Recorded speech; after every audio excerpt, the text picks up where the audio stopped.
Welcome to one of those times in a life, sharing songs and stories around this virtual campfire. At this campfire, the Brothers Four, Greenfields tonight.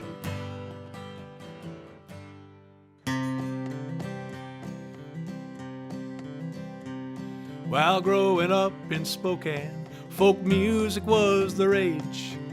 Formed a group in high school we called the Castaways. We learned songs off of records till we thought we had 'em right.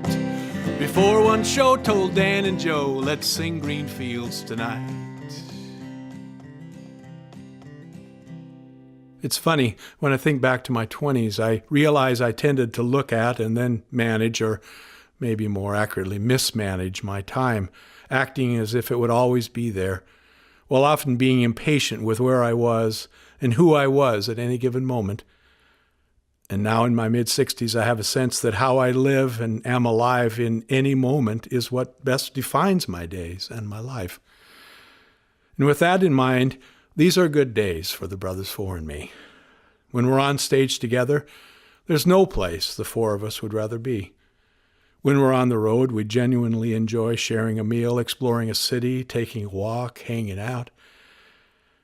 And I try to remember that when I'm taking off my shoes and going through security at the airport. I got a call in college when I joined the Brothers Four. That is the real Greenfields group, so of course I just said sure. The morning of our first show told myself that I've arrived, and it's gonna be something special singing Greenfields tonight. Although I've known their story forever, it's only trying to put this adventure into words that I realize how incredible the Brothers Four story is, and how many stars needed to align for them to become stars in their own right. Four guys out of the Phi Gamma Delta fraternity at the University of Washington in the spring of 1959. They drive one of their parents' station wagons down to San Francisco in hopes of singing at the Hungry Eye, a coffee house made famous in the folk world when the Kingston Trio's second album, From the Hungry Eye, sat on the charts for 3.5 years, becoming the standard by which all live folk performances would be judged. The Brothers Four's confidence that spring had been fed by the fact that 6 months earlier, they received what they thought was a call from the Colony Club in Seattle asking them to perform.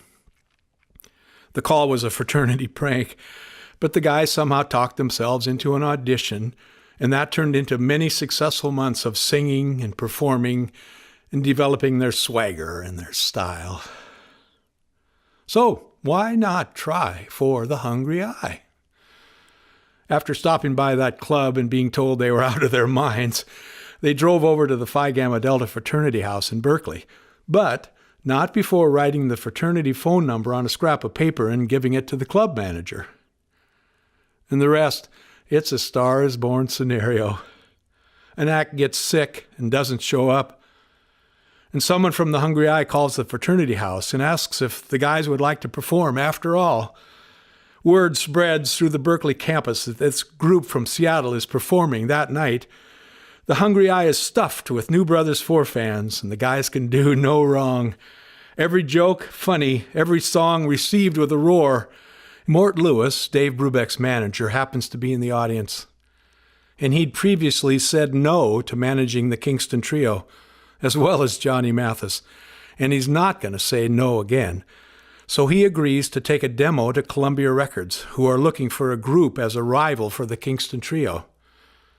The Brothers Four get their manager and their record contract. In early 1960, they get a #1 song, Greenfields. A year later, after a few hundred concerts on college campuses, they complete their circle of success, first singing at President Kennedy's inauguration, and then performing their Oscar-nominated song, The Green Leaves of Summer, at the Academy Awards.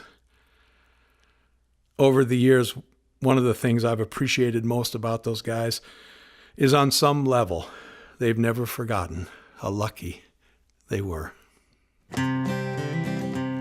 Well, those were years of the Beatles, of Woodstock and rock and roll. I was young and in my mind folk music just seemed old. So I got up one morning and I kinda realized I don't think I wanna sing Greenfields tonight. My becoming one of the Brothers Four was as lucky as it was unlikely. Because I was in the same fraternity as the guys had been in, and because someone I knew was dating Dick Foley's sister, I hoped that someday I might meet them and maybe get some tips about the music business. The idea that Mike Kirkland might leave the group was unimaginable. Coming back from the Bahamas in November of 1968, from what would be the last performance of the original group, the three guys who wanted to keep singing, that's Dick Foley, Bob Flick, and John Payne, they talked about their options. They discussed adding female voices and touring, singing songs from Jacques Brel as alive and well and living in Paris, which was a popular musical at the time. And on their way back to Seattle, they also met with John Denver in Minneapolis to see if he wanted to join the group. 3 years earlier, the Chad Mitchell Trio became the Mitchell Trio when Chad left, and John Denver, at the recommendation of Mike Kirkland, was given an audition and ended up taking Chad's place. So it appeared natural that John might now take Mike Kirkland's place in the Brothers Four, especially because the Mitchell Trio had disbanded.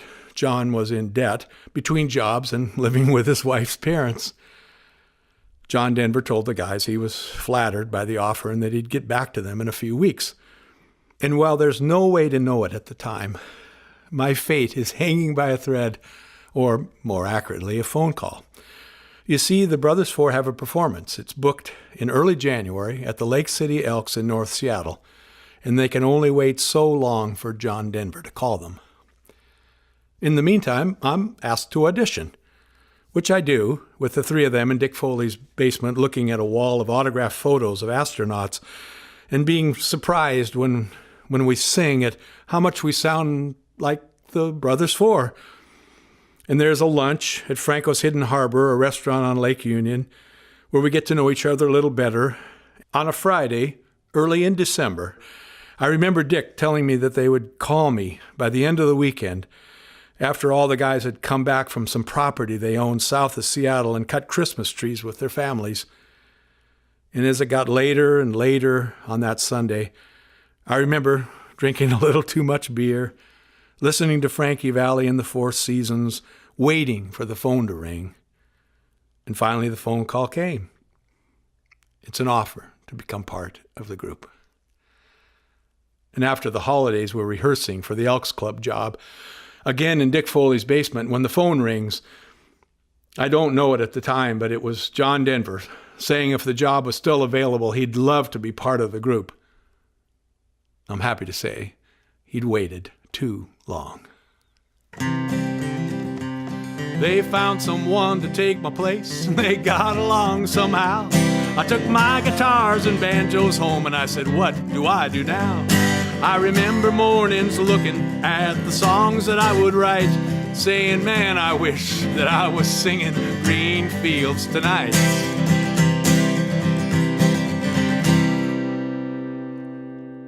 When we talk about the Brothers Four, we are describing a musical quartet that's still going strong after more than 50 years.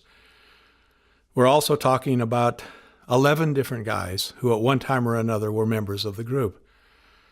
I've shared the stage with all but two of them, and while I appreciate each of them, I feel closest to the three guys I started with and the ones I'm singing with now, Bob Flick being a member of each of those groups. My mom was worried when her 21-year-old son went into show business in 1969. The guys I joined, John Payne, Dick Foley, and Bob Flick, they took good care of me. They remain good people, fine men, honest human beings. And I'm happy all these years later to know they are my friends. John is now my neighbor. And while I don't see Dick often, I'm always delighted when I do. Which brings us to the guys in the group now. Bob Flick is the last original member still performing. I consider him my musical mentor and someone who's always had faith in me, even when I didn't have it in myself. Mike McCoy replaced John Payne in 2004. He and I have been friends since we were 18. He's like a brother to me. I grew up with two brothers, so I told McCoy not long ago that I guess I have to consider him one of my three brothers, personally and professionally. We laughed, but we both knew how significant that realization really was. Carl Olson has been one of the Brothers Four since 2008. He's an incredibly talented guy with a big voice and a bigger heart, and he's always been someone people looked up to, so I think he kind of likes being one of the guys. He is one of the guys and a whole lot more. One of the signatures of the Brothers Four has always been how the individual voices are transformed into a single unison voice. It sounds like that should be easy to do, and yet doing it well takes trust and a feeling of closeness. And from my perspective, the group does that better now than ever. So when I got a second chance to be part of the band, I was older, I was wiser, I could better understand that the music has a special way of keeping memories alive. And that's what I'll try to remember if I sing Greenfields tonight.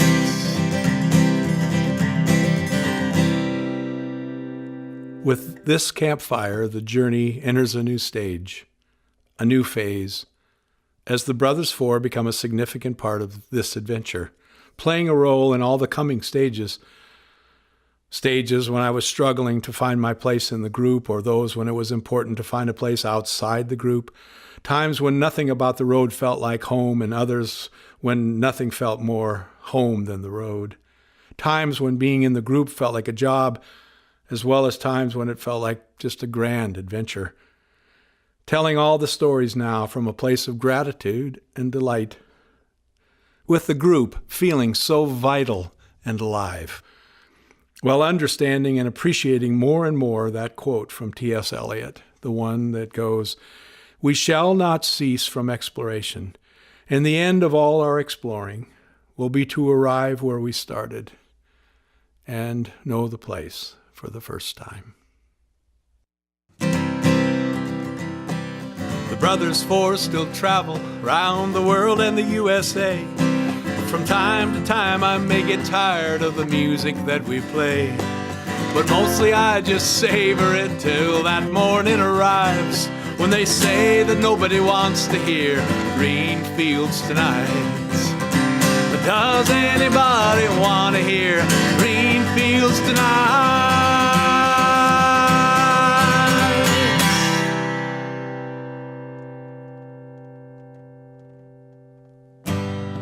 Thanks for sharing one of those times in a life.